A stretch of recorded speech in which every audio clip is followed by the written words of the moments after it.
Halo teman-teman, kita kelompok 4. Kita akan pergi ke pameran ICAR 2023 yang ada di Kemang. Dan sekarang kita lagi ada di busway. Kita sedang di jalan dan menggunakan transportasi umum untuk menuju ke pameran. Kelompok 4. Nah, setelah kita tos, kita masuk melalui pintu masuk.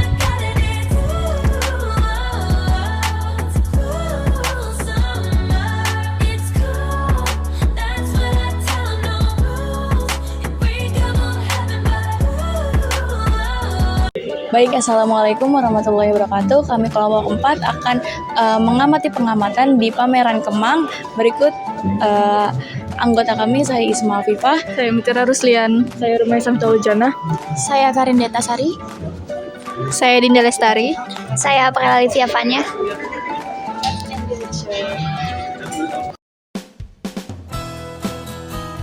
Di awal pintu masuk sudah ada karya yang ditampilkan. Di sini ada karya dari TV bekas. Dan karya ini dibuat oleh Naufal Absar. Nah, selanjutnya kita melihat karya-karya seni yang ada di pameran tersebut. Kita berkeliling mengitari pameran.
Assalamualaikum warahmatullahi wabarakatuh.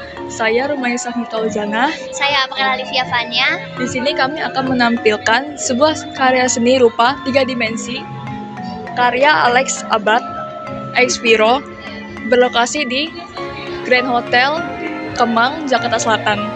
Di sini kita bisa melihat ada pohon besar yang terbuat dari benda mati dan logam.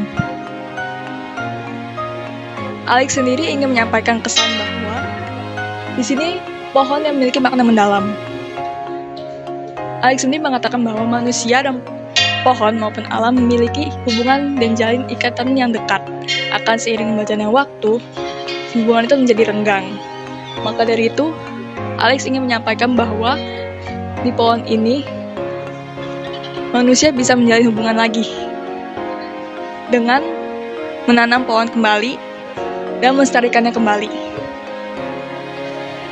Dalam karya Alex ini, dia menggambarkan sebuah pohon yang jauh dari bahan alami dan bisa memunculkan kesan aneh atau fantastik bagi pengunjung yang melihatnya. Contohnya itu seperti batang dan akarnya yang terbentuk sudut-sudut yang tegak atau bisa dilihatnya itu tidak luas. Begitupun dengan daun-daunnya itu berbentuk kotak dan juga akar yang menjulur ke bawah yang terbuat dari logam.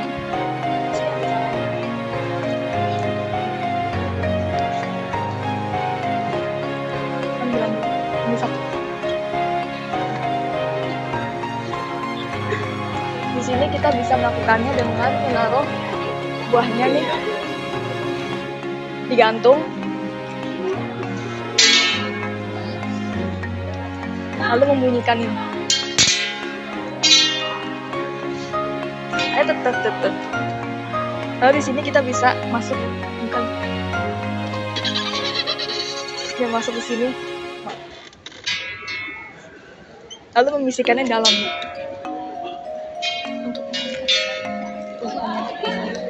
Untuk komentar dari Kami karya ini menurut kami berdua sudah sangat bagus karena dari karya tersebut itu posisi pas ya, yang pas. dan ukuran yang besar. Dan bisa dilihat sendiri mungkin ini pembuatannya pun butuh waktu yang sangat lama. Dan dari namanya sendiri dan juga dari karyanya itu sudah pas. Namanya juga The Whisper Tree, pasti karyanya kan berbentuk pohon. Ya, sekian dari kami. Baik, lukisan yang di belakang ini merupakan lukisan yang bernama Storytelling yang dibuat pada tahun 2023 dengan seniman bernama Fadriah Syueb. Yang dimana Fadriah Syueb ini melatar belakangi seni rupa kontemporer. Seni rupa kontemporer merupakan seni rupa yang tidak terkait dengan aturan-aturan zaman dahulu dan berkembang sesuai dengan perkembangan zaman. Nah, untuk lukisan ini menggunakan bahan dari rempah-rempah Indonesia.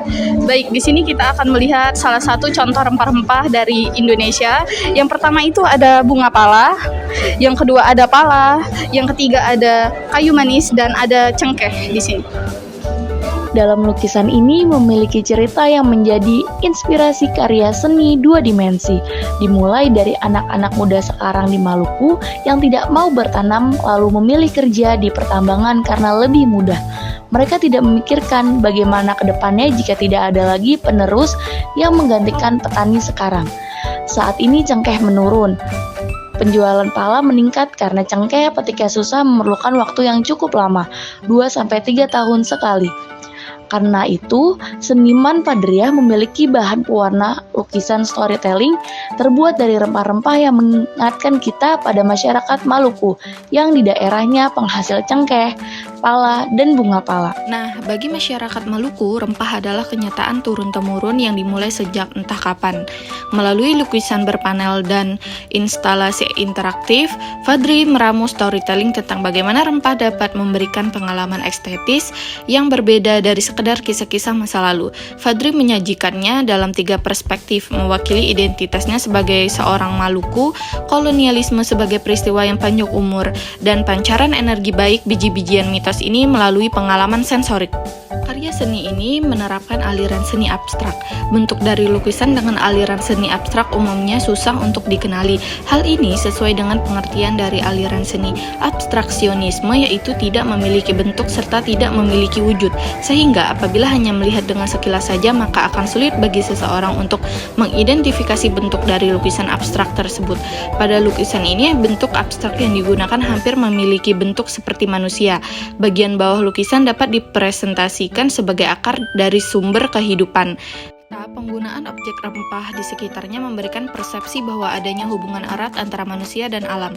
Warna-warna yang digunakan pun menggunakan warna tone. Untuk hasil lukisan ini sangat unik karena menggunakan pewarna dari bahan rempah-rempah Indonesia yang dilatar belakangi oleh cerita sebelumnya.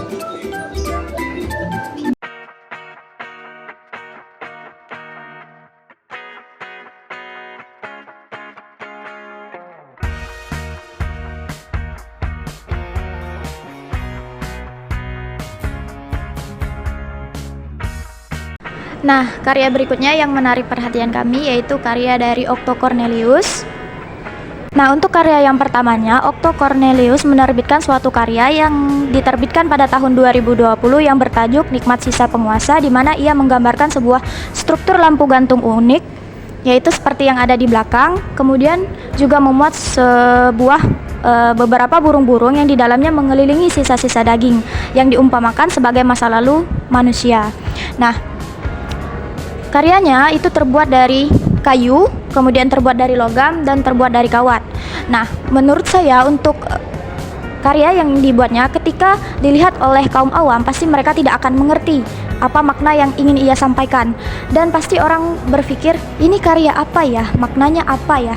Nah, untuk penjelasan lebih lanjut mengenai maknanya, yuk ikuti saya dan akan saya jelaskan karyanya sembari kita melihat karyanya. Nikmat Sisa Penguasa oleh Okto Cornelius. Salah satu karya menarik Okto Cornelius bertajuk Nikmat Sisa Penguasa yang ia terbitkan tahun 2020. Untuk ACAD edisi 13 ini, Okto memajang sebuah struktur lampu gantung unik yang terbuat dari kayu, logam, dan kawat. Terlihat burung-burung merah juga tampak dihadirkan di sekeliling untayan struktur lampu gantung. Burung-burung itu seolah sedang mengelilingi sisa daging yang masih menempel di setiap pengaitnya. Lewat karyanya itu, Okto seolah-olah mengingatkan tentang sisa-sisa masa lalu yang kerap masih menempel di setiap kehidupan banyak orang. Sisa-sisa masa lalu tersebut masih diperebutkan dan diidam-idamkan oleh banyak orang. Dalam hal ini, sisa daging dimaksudkan sebagai sisa masa lalu yang ada dalam kehidupan manusia, sedangkan burung-burung yang mengelilingi sisa daging dimaksudkan sebagai manusia tersebut.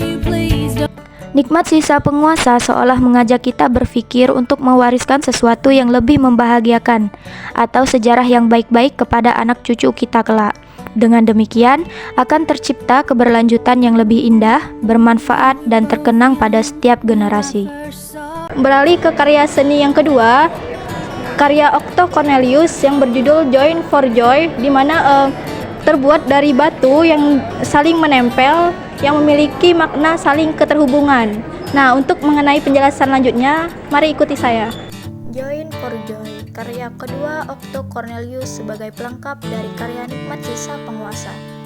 Karya ini dibuat dengan menggunakan bahan batu-batu kecil, logam, dan kayu yang diciptakan dengan detail dan penuh kesabaran. Karya ini sekilas terlihat hanyalah sebuah karya batu-batu kecil yang berbaris rapi di dinding. Ternyata karya ini memiliki makna yang dalam loh teman-teman. Join for Joy, bersama karena kegembiraan. Karya ini menggambarkan keterhubungan manusia sebagai makhluk sosial.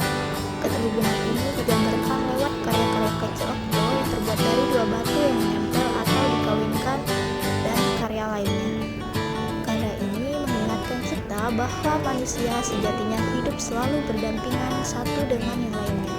Tidak bisa hidup sendiri dalam melakukan aktivitas sehari-hari. Kegembiraan itu terbentuk dalam hidup bersama, kerjasama, dan komitmen.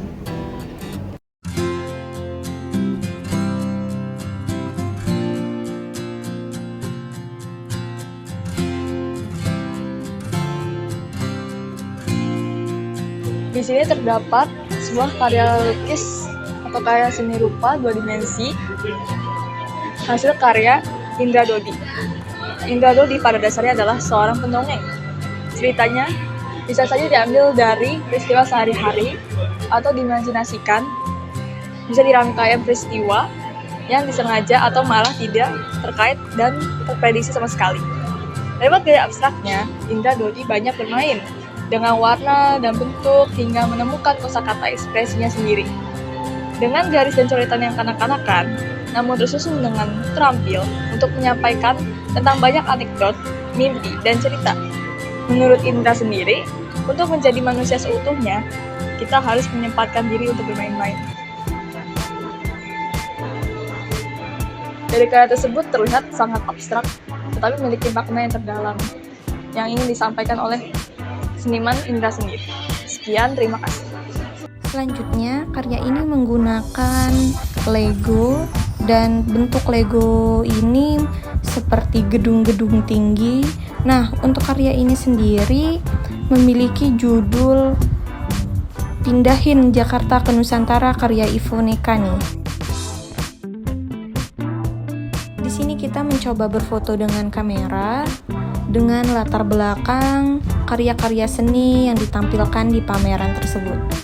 Lalu di sini ada cuplikan seorang suster menuliskan kata-kata di ASI para ibu. Di sini banyak kata-kata yang ditempelkan pada kantong ASI. Lalu pengunjung bisa membaca kata-kata tersebut dari seorang ibu pejuang ASI. Nah, di sini juga ditampilkan ada baju suster.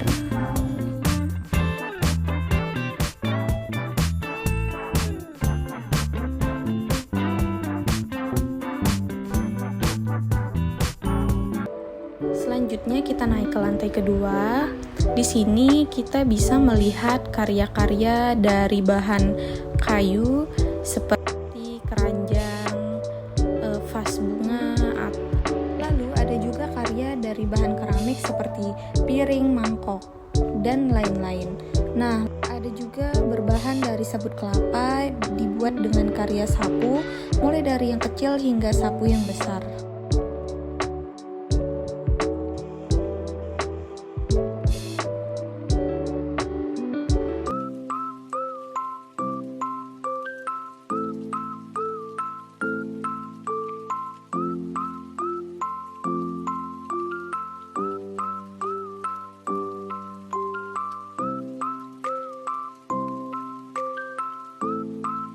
Cukup sekian vlog pameran dari kelompok 4. Terima kasih dan wassalamualaikum warahmatullahi wabarakatuh.